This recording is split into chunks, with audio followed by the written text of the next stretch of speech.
बिहार में क्या वोट चोरी से बीजेपी ने सरकार बनाई है? क्या 3 लाख फर्जी वोटर्स के सहारे बिहार में एनडीए ने चुनाव जीता? कांग्रेस आखिर फिर से वोट चोरी जैसी बात क्यों कह रही है? 2-3 दिन पहले ही बिहार में चुनावों का रिजल्ट आया। एनडीए ने डबल सेंचुरी लगाते हुए बड़ी बहुमत से जीत हासिल की है, लेकिन अब कांग्रेस ने इस जीत को चुनाव आयोग की साजिश और बीजेपी की वोट चोरी करार दिया है। कांग्रेस ने कुछ ऐसे आंकड़े दिखाए हैं जिससे अब ये सवाल उठने लगे हैं कि क्या वाकई में बिहार में चुनाव निष्पक्ष तरीके से नहीं हुए?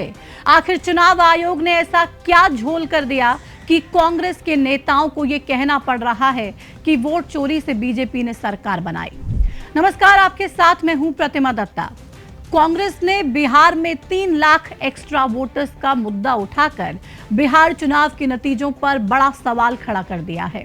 कांग्रेस ने चुनाव आयोग से सवाल पूछा कि आखिर पहले चरण के मतदान के बाद दूसरे चरण के मतदान में 3 लाख एक्स्ट्रा वोटर्स कहां से आ गए। वहीं अब इसी सवाल का जवाब लेने के लिए कांग्रेस ने चुनाव आयोग के खिलाफ एक बड़े एक्शन की तैयारी भी कर ली है। तो चलिए वीडियो में आज आपको हम कांग्रेस के इसी एक्शन के बारे में बताएंगे और ये समझाते हैं कि आखिर क्यों कांग्रेस को बिहार में फर्जी वोटर्स और वोट चोरी का शक है। बिहार में पहले चरण के लिए वोटिंग 6 नवंबर को हुई थी और इससे ठीक 1 महीने पहले 6 अक्टूबर को चुनाव का ऐलान हुआ। इसी 6 अक्टूबर को प्रेस कॉन्फ्रेंस कर मुख्य चुनाव आयुक्त ज्ञानेश कुमार ने बताया था कि बिहार में मतदाताओं की संख्या 7 करोड़ 42 लाख है।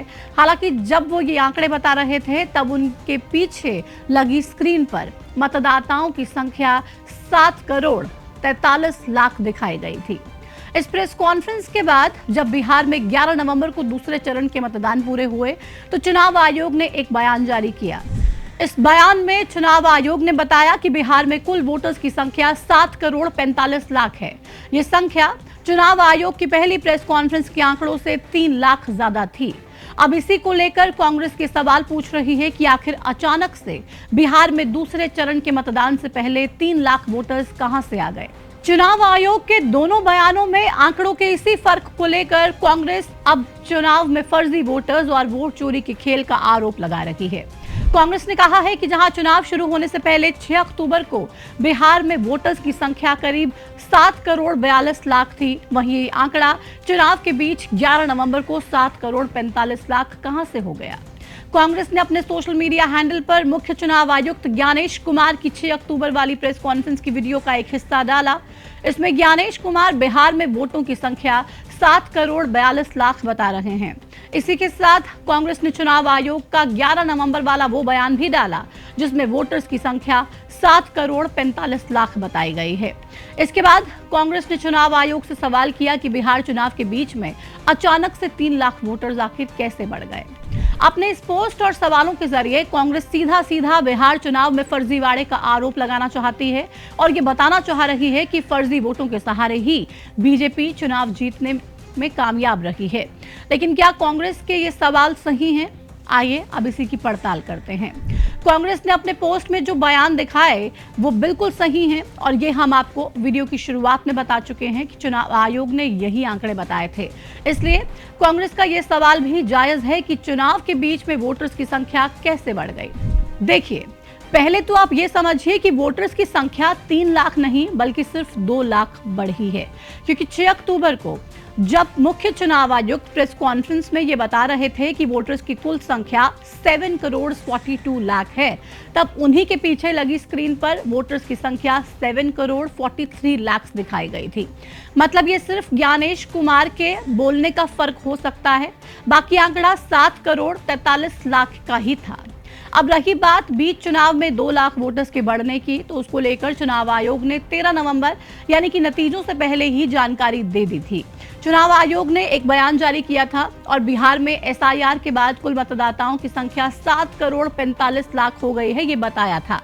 आयोग ने बयान में यह भी कहा था कि एसआईआर के दौरान इसे लेकर 38 जिलों में 12 मान्यता प्राप्त राजनीतिक पार्टियों की तरफ से कोई अपील नहीं की गई। लेकिन जैसे ही नतीजे आए तो अगले ही दिन कांग्रेस ने 3 लाख एक्स्ट्रा वोटर्स का मुद्दा उठा दिया और अब इसी को लेकर चुनाव आयोग को घेरना शुरू कर दिया है। हालांकि अभी तक चुनाव आयोग का इस पर कोई बयान तो सामने नहीं आया, लेकिन बीबीसी में छपी एक खबर के मुताबिक चुनाव आयोग के एक अधिकारी ने इस मामले में सफाई दी है और ये कहा है कि नामांकन की अंतिम तारीख से 10 दिन पहले तक मिले सभी आवेदनों की जांच कर मतदाताओं के नाम जोड़े गए हैं। इस वजह से वोटर लिस्ट में बढ़ोतरी हुई है। हालांकि अब कांग्रेस वाले चुनाव आयोग के इस बयान से कितने संतुष्ट होते हैं ये तो आने वाला समय ही बता पाएगा, लेकिन इतना जरूर है कि कांग्रेस अपनी हार की टीस ईवीएम और एक्स्ट्रा या फिर फर्जी वोटर्स पर निकालना नहीं छोड़ेगी। बिहार चुनाव के नतीजे आते ही कांग्रेस ने फिर से अपना पुराना वोट चोरी वाला राग अलापना शुरू कर दिया है। मानो चुनाव हारना तो बस एक छोटी मोटी गलती हो, लेकिन 3 लाख एक्स्ट्रा वोटर्स का आना राष्ट्रीय आपदा है। हार पर मंथन के बजाय हर बार की तरह कांग्रेस चिल्ला रही है कि ये फर्जी वोटर कहां से आ गए। वहीं चुनाव आयोग तो अपनी सफाई में यही कह रहा है कि भाई ये तो लीगल एडिशन है, जो नॉमिनेशन डेडलाइन से पहले ही हो गए थे। ट्रांसपेरेंसी फुल ऑन है। खैर, सियासत में वैसे भी सच्चाई तो बस एक बैकग्राउंड म्यूजिक है, मुख्य डांस तो आरोपों का होता है। इसलिए कांग्रेस का वोट चोरी वाला नया हिट सॉन्ग राहुल के हाइड्रोजन बॉम्ब से शुरू होकर 3 लाख का धमाका तक पहुंच चुका है। चुनाव के बीच में ही राहुल गांधी ने पटना में प्रेस कॉन्फ्रेंस बुलाई और वोट चोरी का ऐसा हाइड्रोजन बम फोड़ दिया था कि लग रहा था बिहार की धरती फट जाएगी। लेकिन ना तो बिहार की धरती पर कोई असर हुआ, ना ही चुनाव में कांग्रेस को इसका कोई फायदा मिला। उल्टा पिछली बार से भी कम सीटों पर ही कांग्रेस को सिमटना पड़ा। लेकिन हार के कारण जानने में कांग्रेस को कोई इंटरेस्ट अभी भी नहीं है। बहरहाल 3 लाख एक्स्ट्रा वोटर्स का ये आरोप अब कांग्रेस को कैसे बिहार और देश की सियासत में जिंदा रख पाता है, ये तो आने वाला समय बताएगा।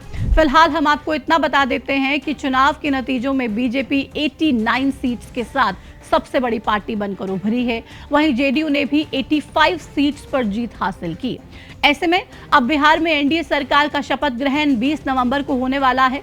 पटना के ऐतिहासिक गांधी मैदान में ये शपथ ग्रहण समारोह होने वाला है। प्रधानमंत्री नरेंद्र मोदी इसमें खुद शामिल होने वाले। लेकिन इस सबके बीच क्या आपको लगता है कि वोट चोरी के मुद्दे से कहीं पर भी कांग्रेस पार्टी राहुल गांधी ग्राउंड पर लोगों से कनेक्ट कर पा रहे हैं?